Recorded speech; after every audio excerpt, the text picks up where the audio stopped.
Para hiranging sexiest, tandaan ang pamantayan ng ating Sexy Fest. Yes, natandaan na nila Darren. Tama!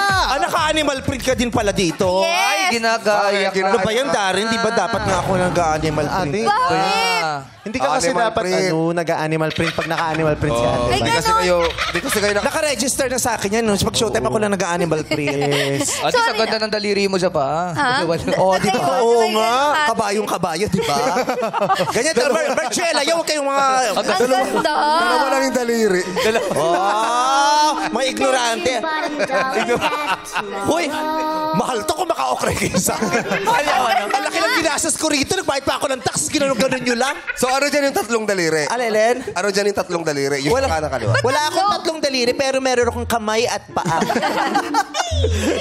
Saan dyan nakahiwalay? Ito yung tatlo, ito yung dalawa. Ay, ganun. Ang mahal na Hindi, uso yan. Oo. Japanese, ano ba yan? Ganda, maganda. Marcella nga yan. Margella. Ferdinand? Hindi, Japanese. Marcella niyo. Grabe kayo. Pero ganda.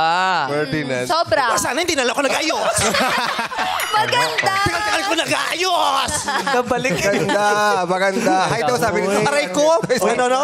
Hi daw sabi ni Top Sergeant. Top Sergeant? Si Top Sergeant mukhang topsider. Sapatos. Topsider. Tingnan mo, ikaw ang bida ngayon. Yeah. Pag lumabas yung mga contestants, hindi namin i-interviewin, babalikan kita. Antayin mo lang. Ikaw ang show. Okay.